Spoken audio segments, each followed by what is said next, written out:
ಇತ್ತೀಚೆಗೆ ಧಾರವಾಡದ ಸನ್ಮಾನ್ಯ ಶಾಸಕರು ಮತ್ತು ಹುಬ್ಬಳ್ಳಿಯ ಸನ್ಮಾನ್ಯ ತೆಂಗಿನಕಾಯಿ ಶಾಸಕರು ಇಬ್ಬರೂ ಹೇಳದಂಥ ಹೇಳಿಕೆಯನ್ನು ನಾನು ಬೆಂಬಲಿಸ್ತಾ ಇದ್ದೀನಿ. ಅವರ ಹೇಳಿಕೆ ಸಮರ್ಪಕವಾಗಿದೆ, ಸತ್ಯವಾಗಿದೆ.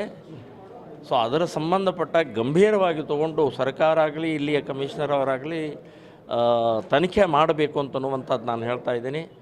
ಅಕ್ರಮವಾಗಿ ಮಸೀದಿಗಳು, ಮದರ್ಸಗಳು, ಇವತ್ತು ದರ್ಗಾಗಳು ಸಾಕಷ್ಟು ದೊಡ್ಡ ಪ್ರಮಾಣದಲ್ಲಿ ಬೆಳೀತಾ ಇದ್ದಾವೆ. ಇದು ಕಾಂಗ್ರೆಸ್ ಸರ್ಕಾರ ಅಲ್ಲ, ಇದು ಮುಸ್ಲಿಂ ಲೀಗ್ ಸರ್ಕಾರ ನಡೆಸ್ತಾ ಇದೆ. ತುಷ್ಟೀಕರಣ ಅಂತನ್ನುವಂಥದ್ದು ಇಡೀ ಕರ್ನಾಟಕವನ್ನು ಇಸ್ಲಾಂ ಮಾಡೋಕ್ಕೆ ಹೊರಟಿದ್ದಾರೆ ಅವರು.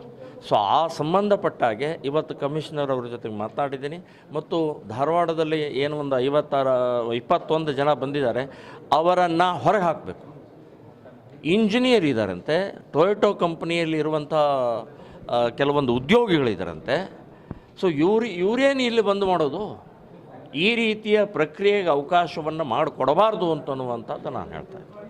ಈಗ ಕಮಿಷನರ್ ಏನು ಇಲ್ಲ, ಕಮಿಷನರ್ ಅವರು ಸಾಕಷ್ಟು ಅವ್ರ ಬಗ್ಗೆ ಎನ್ಕ್ವೈರಿ ಮಾಡ್ತಾ ಇದ್ದಾರೆ ಮತ್ತು ಈ ರೀತಿಯ ಪ್ರಕ್ರಿಯೆಗಳಿಗೆ ಸಪರೇಟ್ ಪಡೆಯನ್ನು ಅವರು ನಿರ್ಧಾರ ಮಾಡಿದ್ದಾರೆ. ನಾನು ಅದನ್ನು ಸ್ವಾಗತ ಮಾಡ್ತಾ ಇದ್ದೀನಿ.